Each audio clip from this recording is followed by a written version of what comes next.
Hello বন্ধুরা, কেমন আছো সবাই? আমি তো খুব ভালো আছি, আশা করি তোমরাও সবাই ভালো আছো। আজকে চলে এসেছি একটা ছোট্ট ব্লগ নিয়ে। আজকে আমার মেনু হলো মুসুরির ডাল দিয়ে মাছের মাথা। এদিকে ভাতটা বসিয়ে দিয়েছি, ডাল সেদ্ধটাও আমার হয়ে গেছে। চলো শুরু করা যাক। কড়াটা বসিয়ে দিয়েছি, মাছের মাথাটা এবার ভেজে নেব। মাছের মাথাটা ভাজা হয়ে গেছে, এবার নামিয়ে ফেলবো। কড়াতে আবার তেল দিয়ে দিয়েছি, ফোড়নে আমি জিরে আর শুকনো লঙ্কা ফোড়ন দিচ্ছি, আর দুটো তেজপাতাও দিয়ে দিয়েছি। কেটে রাখা পেঁয়াজ আর চেরাই করা কাঁচা লঙ্কা সেটাও দিয়ে দিয়েছি। এবার ভালো করে লাল লাল করে পেঁয়াজটা ভেজে নেব। পেঁয়াজটা দেখুন আমার লাল লাল করে ভাজা হয়ে গেছে। এই যে এবার আমি এখানে কেটে রাখা টমেটোটা দিয়ে দেবো। টমেটোটা দিয়েছি, দিয়ে একটু নাড়াচাড়া করার পর আমি মশলাগুলো অ্যাড করে দিয়েছি। এখানে আমি স্বাদ অনুযায়ী লবণ দিয়েছি, হলুদের গুঁড়ো দিয়েছি, কাশ্মীরি গুঁড়ো লঙ্কা, আদা, জিরে, রসুন একসাথে বেটে দিয়েছি।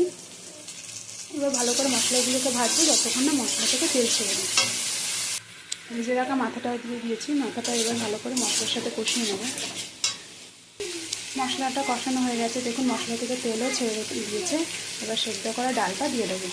সেদ্ধ করা ডালটা দিয়ে দিয়েছি আর হালকা পরিমাণে একটু চিনি দিয়ে দিয়েছি। একটু মিষ্টি ঝাল মিষ্টি হলে খেতে সুন্দর লাগে।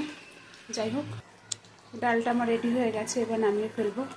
কড়াটা আবার বসিয়ে দিয়েছি, কড়াতে তেলও দিয়ে দিয়েছি।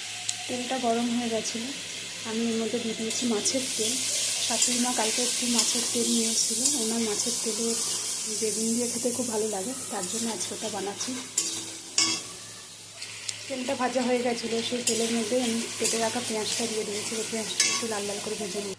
পেঁয়াজটা ভাজা ভাজা হয়ে গেছে, এবার কেটে রাখা সবজিগুলো দিয়ে দেবো। কেটে রাখা সবজি দিয়ে দিয়েছি। এখানে আমি বেগুন, আলু আর একটা গাজর ছিল সেটাও দিয়ে দিয়েছি, আর একটা ছোট্ট মতন ইচ্ছে ছিল সেটাও দিয়ে দিয়েছি।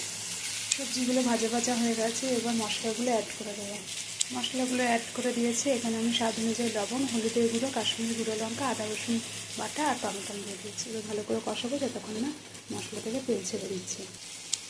মশলা থেকে তেল ছেড়ে দিয়েছে, এবার জল দেবো। বেশি জল দেবো না, যেহেতু বেগুনের থেকে জল বেরিয়েছে। আলু ফালুগুলো হালকা সেদ্ধ হয়ে গেছে, তাই সামান্য পরিমাণে জল ব্যবহার করবো। এই যে দেখুন এবার ফুটে যাচ্ছে, আলুগুলো প্রায় আমার সেদ্ধ হয়ে গেছে। এই যে তো আমার হয়ে গেলে তাহলে আজকে আমার মেনু হলো ভাত, মাছের মাথা দিয়ে মুসুরির ডাল আর মাছের তেল দিয়ে বেগুন দিয়ে চচ্চড়ি। আজকে আমার মেনুটা কীরকম লেগেছে আপনাদের প্লিজ আমাকে জানাবেন। যদি ভালো লেগে থাকে তাহলে একটা লাইক, শেয়ার, কমেন্ট আর সাবস্ক্রাইব করে দেবেন। Thank you, by.